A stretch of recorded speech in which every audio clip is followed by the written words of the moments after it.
Makanya ke depan mungkin perlu kita kembali lagi master plan drainase Kota Pekanbaru tentang banjir, tentang jaringan itu perlu dilengkapi dan perlu diperdakan. Bual-bual santai nama programnya, hadirkan tamu istimewa. Bual-bual santai ini acaranya, obrolan cerdas menginspirasi. Kucing belang main di lantai, kucing bernama si Rosi. Jumpa lagi di Bual-Bual Santai, obrolan cerdas menginspirasi. Assalamualaikum warahmatullahi wabarakatuh. Waalaikumsalam warahmatullahi wabarakatuh. Sahabat TNN, jumpa lagi kita di program Bual-Bual Santai TNN Channel. Kali ini kita berada di Peronema Cafe. Nah, ini kita coba ganti suasana dulu biar agak santai sambil ngopi-ngopi. Dan kali ini saya bersama seorang pakar tata kota. Wah, beliau ini sudah lama berkecimpung sebagai akademisi dan bergerak di bidang masalah perkotaan. Kalau di Riau namanya tentu sudah tidak asing lagi. Bersama saya Pak Dr. Mardianto Manan. Assalamualaikum warahmatullahi wabarakatuh. Ini konco lama. Konco main domino. Konco main domino, ya kan? Jadi kalau habis berdebat, biasa kepala agak berat, kita bawa pengentak meja lah. Ya. Tapi dah lama tidak adu kecerdasan. Kali ini kita undang Pak Dr. Mardianto untuk bicara tentang fenomena terkini lah ya, terkait dengan kota kita tercinta, Kota Pekanbaru, yang sekarang kelihatannya nih di bawah kepemimpinan wali kota yang baru ada banyak harapan, ya, ada banyak keinginan dari masyarakat agar kota ini jauh lebih baik. Hampir kurang lebih 2 bulan menjabat. Kalau di media sosial kita lihat wali kota ini, bergerak, cekatan bergerak ya. Sampai subuh. Pokoknya ada laporan jalan amblas datang. Ada laporan banjir, jalan tersumbat langsung datang. Langsung dieksekusi.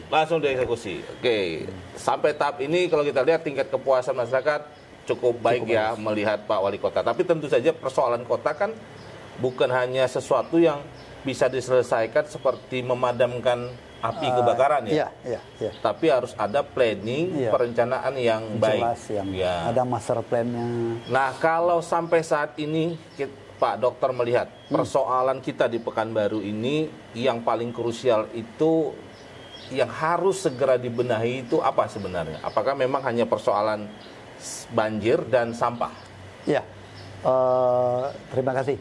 Ya, banyak persoalan sebenarnya yang harus kita penuhi, khususnya nanti tadi termasuk bagian-bagian infrastruktur tadi ya, banjir, sampah, masalah jalan, macet dan sebagainya gitu. Termasuk juga para gepeng, gelandangan kota, premanisme dan banyak dapatkan.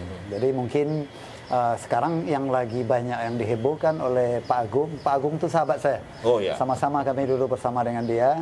Jadi saya melihat ada gairah kecepatan untuk beraksi membenahi yang lebih baik. Tapi mungkin belum tentu itu ketepatan untuk membenahi satu persoalan. Gitu. Cepat belum tentu tepat. Belum tentu tepat. Makanya ini saya rasa ada laporan masyarakat langsung ditangani lebih cepat, langsung dilakukan eksekusi. Tapi harusnya ke depan eksekusi itu perlu kita kaji lagi. Di sana ada namanya think tank pemikir di sana ada Bapeda. Tentu mereka juga ada sebagai staf atau tenaga ahli yang ada di sana. Mereka harus memberi masukan terhadap wali kota. Kadang wali kota kan dapat berita langsung dilaporkan, langsung ke lapangan, langsung eksekusi. Padahal yang namanya kita contohkanlah misalnya tadi banjir. Banjir itu adalah dalam infrastruktur perkotaan namanya sistem jaringan. Sistem jaringan. Jadi kalau banjir itu ada sistem jaringan. Kalau bicara sistem itu ibarat rantai sepeda atau rantai sepeda motor yang pakai rantai ada mata-matanya. Antara satu rantai dengan lain saling berhubungan. Terputus satu saja, ini yang menyebabkan kendaraan tidak berjalan.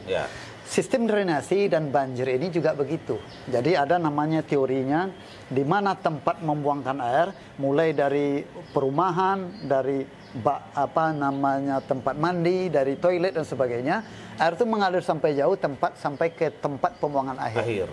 Katakanlah di sini.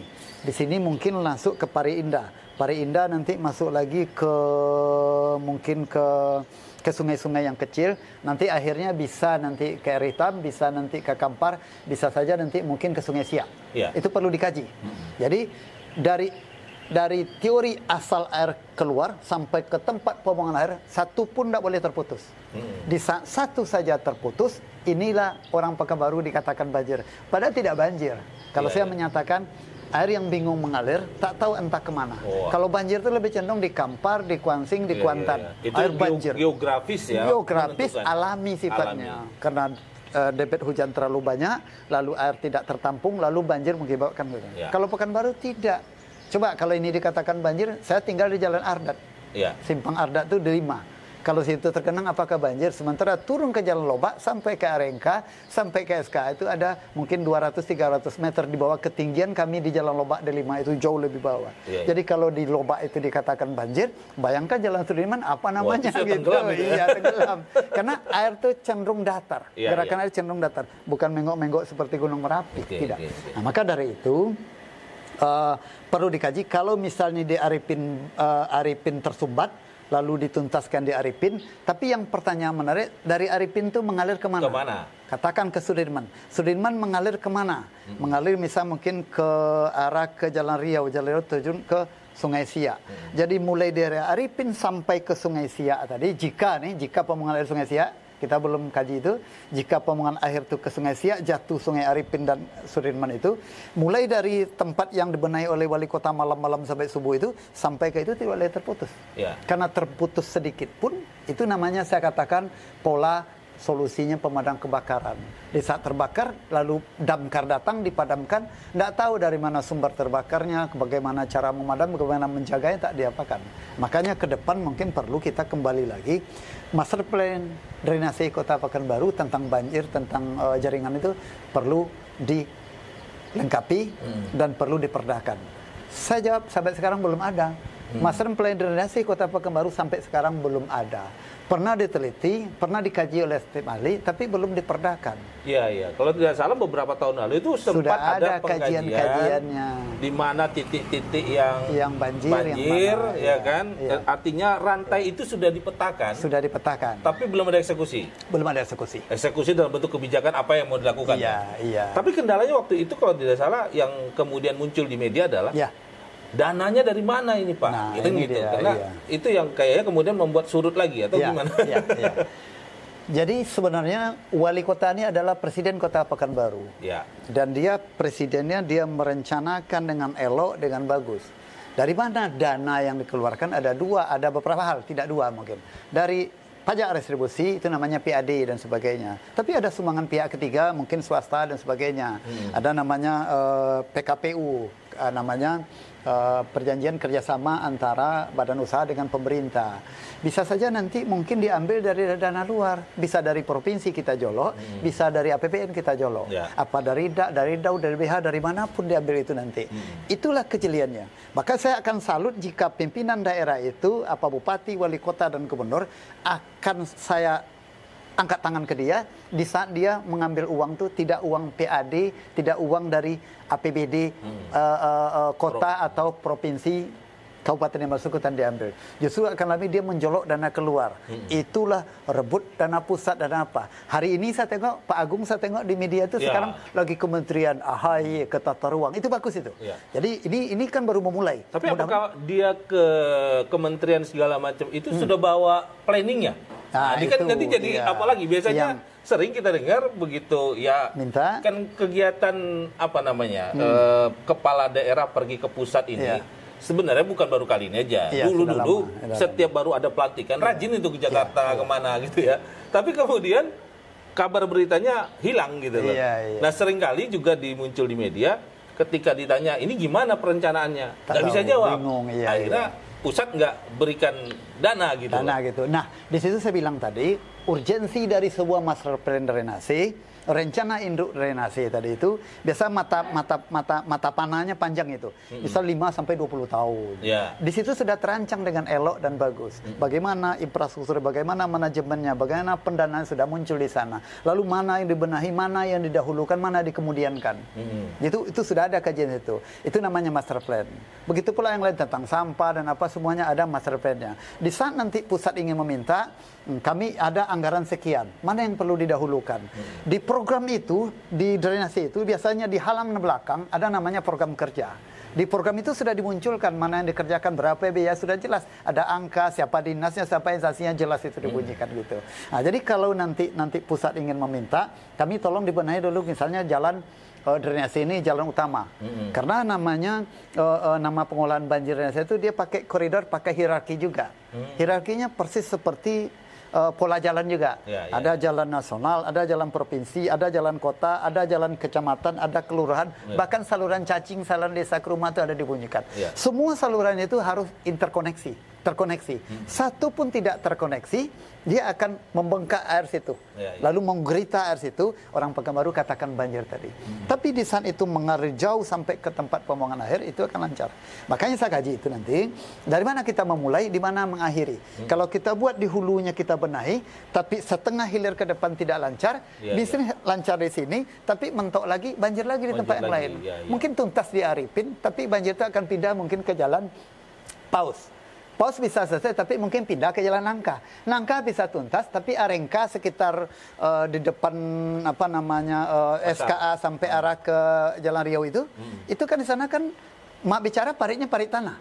Iya betul. Nah, parit tanah. Masih ada orang yang mancing di Arengka itu. Iya. Tapi betul, di Arengka di depan hotel apa kemarin yang pernah kecelakaan itu? Hotel Transmart. Di depan Transmart Bapak perhatikan anak-anak memancing situ. Kadang-kadang saya rewel juga ingin saya foto memancing di tengah kota. Sementara di Sudirman jalannya bagus. Sementara parit di Jalan Nangka jalan bagus. Tapi pas Melo ingin arah Jalan Riau mau terjun ke Sungai Siak, jalan tanah, parit tanah. Jadi sebagus apapun di Jalan Nangka, Jalan Tuan Kota Busai dan Sudirman, kalau masih mentok di depan Transmart itu masih parit tanah, seperti di kampung saya di Kuansing sana, percuma. Nah, makanya mungkin dari mana memulai perlu dibenahi. Harusnya kan dimulai mungkin dari bibir Sungai Siak, terus ke daerah itu bagus, diperbaiki lagi sampai ke hulunya. Jadi hulu hilirnya dijelaskan di situ kan gitu. Nah, kalau itu sudah jelas, di saat kita meminta kepada proyek katakan APBN atau instansi terkait atau kementerian terkait, dia selalu minta itu, mana perencanaan lu? Masalah pernah ada enggak? Rencana induk enggak? Kami mau tangkap yang mana? Dana hanya sekian M. Sekian M mana yang kami dahulukan? Ada tuh langkah-langkah. Di tahun ini yang mana? Yang mana mau dahulukan? Karena kan nggak mungkin negara juga punya uang begitu langsung banyak selesai. Karena banyak gitu. kabupaten kota yang harus dibangun juga oleh mereka. Makanya mana unsur prioritas, mana yang didahulukan, mana dikemudiankan. Itu namanya Master Plan Drainase Kota Pekanbaru. Karena kenapa harus diperdakan? Yang namanya aturan, yang namanya rencana akan mengikat kepada masyarakatnya apabila jadi perda. Akhirnya hukum kan jelas tuh undang-undang PP Kemem sampai perda. Kalau perwako tidak perda dia, tidak mengikat dia. Karena perwako sepihaknya wali kota mengesahkan. Tapi kalau perda bersama, ya kan? Wali kota bersama anggota DPRD kota mengesahkan. Perwakilan masyarakat anggota DPRD, eksekutifnya adalah wali kota tadi. Maka mengikat dia terhadap masyarakat dan setengah memaksa untuk menggunakan itu untuk membuat parit tadi. Kalau sudah lengkap di situ, tak ada lagi kemarin misalnya Pak Wali Kota, kamu harus patuh loh. Ini rumah kita robohkan sebentar. Oh, tidak bisa Pak, jangan dihancurkan nih parit rumah saya. Iya. Dasarnya apa? Saya memerintahkan di banjir gitu. Ada enggak perda? Tak ada. Bisa saja berbalik terhadap wali kota. Ini bukan tertuang dalam rencana yang apa. Ini dadakan aja. Bisa saja kami korbankan lahan kami, tapi banjir tetap terjadi. Bisa saja. Karena mungkin nangka tadi belum jadi parit tanah dan sebagainya. Makanya mata pandang perencanaan itu harus lengkap juga. Jadi ini pekerjaan yang juga tidak gampang bagi wali kota. Tapi tidak susah juga. Kalau mau berurai dia, hierarkinya jelas, mana dahulukan jelas, itu insya Allah bisa tuntas. Karena setiap wali kota dipilih, isunya selalu banjir dari dulu. Banjir, sampah. Banjir dan sampah. Kalau soal sampah, nah ini kan kita baca juga di media sekarang wali kota itu juga buat buat gebrakan, kemudian mau ada perubahan-perubahan dalam pengelolaan. Sampah. Kalau kemarin ada pihak ketiga nih, heboh banget nih. Iya. Sampai-sampai ada yang melaporkan ke polisi katanya ini apa ini waktu lelangnya bermasalah segala macam. Wah, ini masih berjalan lah. Iya. Tapi oke, itu persoalan hukum. Nah, sekarang hendak diserahkan kembali ke warga, ke kelurahan dan sebagainya. Apa yang Pak Dokter lihat dari perencanaan ini? Bagaimana kita sebenarnya strategi yang paling jitu lah kalau untuk persoalan sampah? Iya, saya rasa ini perlu kajian juga. Karena semua kota Pekanbaru ini belum menjadi kota metropolitan semuanya. Ya. Secara jumlah penduduk dengan penduduk 1,2 juta sekarang, secara unsur perkotaan dia sudah jadi metropolitan. Oke. Karena kriteria metropolitan itu di atas 1 juta kota itu dinobatkan tidak kota besar lagi, dia hijrah menjadi kota metropolitan. Tapi 1 juta ke bawah kota besar dia. Kita kota metropolitan. Warga metropolitan dong Kita metropolitan sekarang. Karena penduduk kota 1,2 juta. Dari sisi jumlah. Dari sisi jumlah. Tapi dari perangai dan tingkah masih juga kota besar bahkan kota kecil kadang-kadang. Iya. Makanya saya katakan, saya ingin menyampaikan itu ada pola-pola yang diatur juga nanti. Jadi bisa saja ini diserahkan ke pihak ketiga, di mana lokasinya, kecamatan mana, tingkat kekotaan bagaimana. Bisa serahkan pada pihak ketiga. Nah, jadi orang kan malas kadang gotong royong. Itu dikaji dia. Kajian itu yang perlu dilakukan oleh Bapeda dengan Litbang atau sekarang namanya Brida, nggak tahu saya Brida atau apa sekarang. Itu yang dibuat di kajiannya. Mana yang harus di pihak ketiga kan, mana yang perlu nanti diserahkan kepada masyarakat gitu. Misalnya kalau dulu LPM, sekarang RT RW apa namanya gitu. Lembaga Pengelolaan Sampah LPS sekarang. LPS sekarang ya bisa saja. Jadi saya rasa itu ada untung dan rugi keduanya. Apa untung dan rugi? Misalnya serahkan pada pihak ketiga. Pihak ketiga itu kan ditenderkan, diserahkan pada ketiga lalu dibayarkan kepada mereka. Di saat nanti dikerjakan oleh pihak ketiga, namanya dalam teori perencanaan pendelegasian wewenang. Kalau pendelegasian wewenang wali kota diberikan pada pihak ketiga, semua tugas yang selama ini tentang persampahan di Kota Pekanbaru dinobatkan, diangkat, dipikul oleh pihak ketiga tadi. Pihak ketiga melakukan semua. Dia mengelola, dia mengangkat jam berapa, dia mengatur semua. Tentu dengan aturan dari wali kota juga. Sehingga nanti terjadi demo atau apa, sampah tertangkap, itu pihak ketiga semuanya pada menjawabnya. Wali kota aman dari tugas itu. Jadi delegasinya. Jadi resikonya hampir tidak ada terhadap wali kota, risikonya jatuh 100% kepada pihak ketiga tadi. Tapi dia kan dibayar, dia dapat reward nanti. Tapi di saat dia membayar, tentu dia kerjanya harus maksimal juga. Ada juga kontrak yang harus dilakukan dia.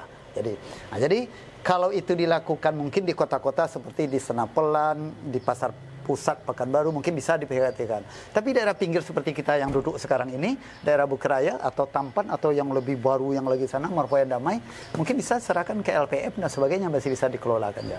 Tapi tetap diatur mekanismenya. Kalau dulu zaman Bung Herman Abdullah dulu ada beban yang dibebankan terhadap camat. Jika kenyamatan you dapat sampahnya tidak terarah, Anda akan diberi bendera hitam. Sehingga menjadi momok ini yang jadi camat, jadi lurah, wali kota semuanya akan memberi bendera hitam terhadap camat itu. Bisa jabatan turun dan sebagainya gitu. Tapi kalau diserahkan pada pihak ketiga, camat tadi merasa tak berdosa aja. Kan tidak saya pun tanggung jawab. Tapi kan itu, makanya saya bilang ada kelebihan, ada kekurangan tadi gitu. Kalau diserahkan kepada kecamatan, diserahkan kepada masyarakat, tentu harus kita tengok juga sosial budaya masyarakatnya siap nggak dengan melakukan itu juga. Perlu kajian lagi ke depan dilakukan itu. Saya rasa bagi Bapeda atau Litbang atau Brida sekarang itu sudah ada kajian-kajian itu. Mana yang pantas di pihak ketiga kan, mana yang harus diolakan kepada kecamatan atau lurah masyarakatan. Artinya bahwa kalau sekarang ini juga memang saya juga belum tahu pasti nih. Cuma berita-berita yang muncul itu sudah ada pembentukan LPS gitu ya. Tapi apakah ini keseluruhan kota yang akan diterapkan atau masih ada kemungkinan penggunaan pihak ketiga? Ini kan kita perlu lihat juga nanti. Tapi itu ya perlu kajian. Juga tetap harus dikaji. Perlu kajian gitu nanti. Karena nanti, bagaimanapun LPS dibentuk, ditaruh mungkin di pasar pusat. Lalu kita gotong ya pas semua itu udah orang nggak peduli. Karena ekonomi terlalu tinggi di sana, dinas sosial budaya. Tapi lokasi yang kita seperti ini, mungkin ibu tadi saya datang dia masih gotong royong sama suaminya. Mungkin RT masih apa gitu nanti. Ada tingkat kekampungannya masih ada di sini. Karena peri-peri kota nama di pinggir kota. Makanya itu saya rasa perlu dipilah-pilah apa seperti itu nanti. Tapi kalau ingin di LPS kan semuanya bisa saja juga, bisa saja dilakukan. Tentu ada guide-nya, ada aturan mainnya, ada SOP-nya dilakukan, mana yang dilakukan, siapa berbuat apa aturan dipakai, bagaimana kerjanya harus perlu dilakukan dengan gesit oleh wali kota atau instansi terkait di bidang itu. Oke. Jadi ini memang kita berharap bahwa semua kebijakan yang diambil itu semestinya memang lewat sebuah kajian yang mendalam ya, bukan hanya sekedar untuk membuat publik bersimpati atau apa gitu ya. Iya, karena pada prinsipnya yang bekerja itu kan warga kotanya. Di saat wali kota buat kebijakan, implementasi kan adalah warga kota yang ada di sekitar itu. Makanya perda itu dibuat dengan persetujuan DPRD, karena DPRD kan representatif warga. DPRD lah akan menyampaikan sikap, nanti pasal-pasalnya, aturan mainnya itu dibunyikan di sana nanti. Pantas nggak ini diberlakukan? Baru palu itu diketok, tidak asal diketok juga gitu. Makanya sampah ini juga termasuk namanya sistem jaringan, sama dengan drainase. Sama juga dengan sama, drainase. dia merupakan sistem jaringan. Kenapa? Jadi kalau ada yang macet, terganggu juga. Terganggu. Contoh dulu pada masa lalu, truk sampah itu sudah serahkan pihak ketiga. Tapi waktu truk sampah datang ke kelurahan A, sampahnya belum ada. Sementara waktu dibatasi sampai jam 9. Kalau jam 9 tidak ada, truk sampahnya akan berangkat. Ternyata warga tidak mengantarkan, jam 10 ke atas diantarkan. Sampah menggelantung di situ. Sehingga berkumpul. Orang mendemo dan sebagainya. Sementara di kontrak dibunyikan, tugas dia hanya mengambil dari TPS, dibuang ke TPA. Kan tugas pihak ketiga tuh, diambil di TPS, diangkat ke truk, dibuang ke TPA, ke Rumbai, Muara Pajar. Tapi yang menjadi pertanyaan, dari RT RW dari rumah ke TPS siapa yang mengantarkan? Ada masyarakat yang mengantarkan. Kadang dilempar sampai ngantar sekolah, siapa akan ngantar sekolah gitu. Nah kalau masyarakat tidak bergerak dari rumah ke TPS, tempat pembangunan sementara, sehingga dari TPS itu tidak diangkut oleh pihak ketiga ke TPA. Apa disalahkan pihak ketiga? Gitu. Sehingga tonasi yang ditarget pada PKT dulu wajib sekian ton sekian hari. Lalu tidak tercapai, tidak dibayar. Payah juga memanfaatkan itu. Karena masyarakat tidak bergerak dari lumbung ke rumah dari ke TPS, sehingga dia ngangkat apa gitu. Makanya itu perlu kesatuan itu juga gitu nanti. Termasuk di ujungnya ya, tempat pembuangan TPA, air. pembuangan airnya. Jadi kan kita melihat juga masih banyak masalah gitu. Nah, itu dia. Makanya saya bilang sistem jaringan tadi dia merupakan jejaring mulai dari rumah pembuangan dibuang ke tempat di kelurahan, TPS sementara di kelurahan, kemudian tempat kecamatan sampai ke TPS tingkat kecamatan di luar. Itu tak boleh terputus. Terputus satu titik aja, maka mogoklah truk pengangkat sampah tadi tidak tonase tidak terkejar, sehingga yang diangkat juga kosong, sampah akan menumpuk. Begitu pula nanti mobilitas dari TPS ke TPA itu harus lancar juga. Kalau itu tidak lancar, termasuk di TPA antri tak ngangkat atau tak terima lagi kan jadi masalah lagi. Itu yang saya katakan sistem jaringan. Ibarat mencuci mobil, selang mobil itu ada di pohon rumah, mobil kita di sana. Jadi dari keran mobil itu sampai ke apa itu tidak boleh terinjak, tak boleh berlipat. Bisa terlipat, kita keluar di ujung. Jadi bagaimana caranya? Sama dengan sistem air drainase tadi. Kalau lancar dari awal sampai ke akhir, diperbaiki kulit tengah, tapi ujungnya ditutup, tak semuanya meledak keran itu. Meledak keran itu. Jadi semua harus lempeng, jalan semua gitu nanti kita. Sampah juga begitu. Mulai dari rumah tangga, dari dapur sampai ke tempat pembuangan air, tidak boleh terputus sama sekali. Oke. Ah, ini ngopi lah dulu. Ya, ini ada hasilnya. Wah, enak.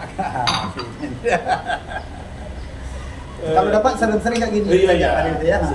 Jangan bosan-bosan. Oh, siap. Itu kalau Saya siap di telepon. Ada lagi panggilan. Panggilan untuk organ ini. Iya. Gitu. Oke. Dari masalah banjir, sampah, atau program-program lain lah ya sekarang mungkin sudah mulai menjadi pemikiran penuh dari Pak Wali Kota ini. Ya.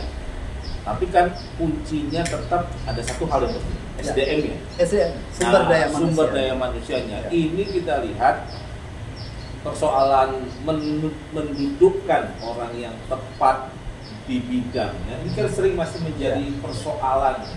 Kadang programnya bagus, buat perencanaan bagus. Orang yang didudukkan di tempat itu nggak punya kemampuan itu, sehingga juga nggak selesai nih. Nah, ini kan kalau di kota belum ada perubahan struktur nih, sedang digodok-godok kabarnya begitu. Mungkin apa pandangan Pak Dokter nih tentang bagaimana sistem birokrasi perkotaan ini benar-benar bisa berjalan maksimal? Apa yang harus menjadi rambu-rambu bagi Pak Wali? Ya, ada pepatah yang lama kita ingat, serahkanlah sesuatu kepada ahlinya. Ya.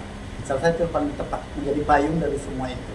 Lalu bagaimana ranahnya, bagaimana pencerahan pemberlakuan implementasinya, di sana kan sudah ada sebenarnya. Kalaulah kita patuh dengan undang-undang aturan di ASN itu, sangat, 3 kali sangatnya, sangat jelas.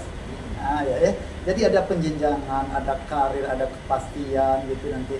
Kita misalnya ada PKD, ada juga BKD juga mungkin ya. Yeah. Dulu zaman-zaman lama saya ingat dulu ada Baperjaka. Yeah. Tapi bukan Badan Pertemanan Jauh dan Dekat gitu kan. Coba ada plesetan-plesetan. Ada orang menerjemahkan itu karena kadang-kadang apalagi masa-masa reformasi ini mulai kadang kencang seperti itu. Oh, saya tim sukses, Oh, saya iya, tim iya. jamu, saya saudara Seno. Harusnya ini ditinggalkan. Kalau ini dilakukan pola lama, kita masuk lagi ke zaman kerajaan, maka takkan berkembang kota ini. Kota takkan berkembang, apalagi dengan sistemnya saya tim ini, gerbong saya ini, gerbong ini, gerbong apa semua itu ya. Jadi mungkin kepada sahabat saya misalnya Bung Agung, kan lama saya di DPRD dengan dia cukup bagus. Dia tegas, gerakannya cepat, lobby-lobby. Saya salut terhadap wali kota ini, iya gitu ya. Nah, tapi jangan nanti kepleset nanti ini orang wali kota, ini tidak wali kota. Sementara orang ini berpotensi untuk membangun kota ini. Karena tidak bisa orang, saya bukan melecehkan aturan ya, orang-orang yang tidak ahli di bidang KPU-an, katakanlah saya mungkin orang dari SOS misalnya, atau mungkin sarjana agama, karena ini kedekatan ditaruh nanti kepala PU, udah cocok kiamat dunia ini nanti katanya. Tadi, walaupun mungkin jabatannya, strukturnya, kepangkatannya dia mungkin masuk, oh tak apa-apa itu dinas kan hanya jabatan manajer, jabatan politik, tak bisa, karena kota kecil ini harus ditata, apalagi perkotaan banyak persoalan. Orang di Bapelda dapat lingkungan hidup, itu orang-orang lingkungan. Orang Bapelda itu harusnya orang perencanaan, orang-orang perencanaan bisa ke PU-an, orang teknis dia bekerja gitu kan. Begitu juga di bidang yang lain, di BKD mungkin orang birokrat, administrasi pabrik dan sebagainya, sehingga dia tahu penjenjangannya. Karena di kepegawaian itu kan perlu juga ada kualitasnya yang harus dikaji, pendidikannya itu perlu diapakan. Ada namanya, saya nggak tahu istilah, kalau di BKD itu ada istilah itu yang sesuai dengan karirnya tadi. Tak boleh dia ditempatkan kepada yang bukan bidangnya. Dan lagi mungkin profesional itu nanti pengalamannya juga perlu juga kita lihat pengalamannya seberapa jauh dia bisa menangani ini. Jadi jangan terpengaruh nanti mungkin karena kedekatan Baperjaka tadi, Badan Pertemanan Jauh dan Dekat lalu dilantik gitu. Ini juga kalau itu diberlakukan oleh wali kota jadi bumerang pula dia ke depan. Saya sangat yakin wali kota yang sekarang ini masih panjang periode ini. 5 tahun dia lolos, bisa 5 tahun wali kota. Bahkan saya memprediksi 5 tahun lagi wali kota ini bisa jadi gubernur. Ini kalau didengar oleh wali kota bisa jadi gubernur. Karena gubernur ke depan saya tengok saingannya tak begitu berat. Kalau Pak Wahid saya rasa mungkin bisa lah bersaing. Tapi kalau selesai kota ya. Kalau selesai kota. Selesai kota. Makanya orang kampung saya tapak lapannya di kota ini akan diuji. Makanya saya ingin ketemu dengan Pak Agung kemarin, tapi masih sibuk dia. Saya perlu beritahu ini nih, kalau Agung mantap di kota ini, gubernur masa depan ada di sana.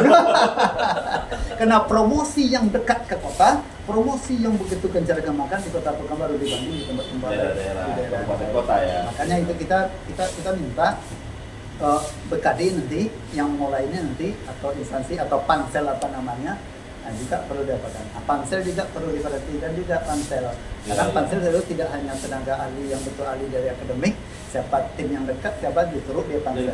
Pansel nanti punya titipan lagi, titip ini. Kalau itu dilakukan maka hancurlah Pak Wali Kota ke depan, nggak jadi gubernur. Itu dia cara-cara dia. Luar biasa ya. Tapi yang jelas perubahan kepemimpinan selalu membawa asa, selalu membawa harapan bagi masyarakat.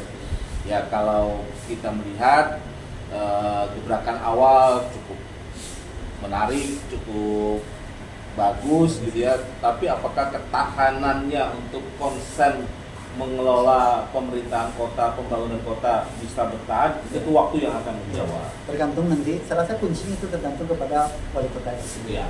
Dan pilihan orang-orang dekatnya yang membantu. Iya.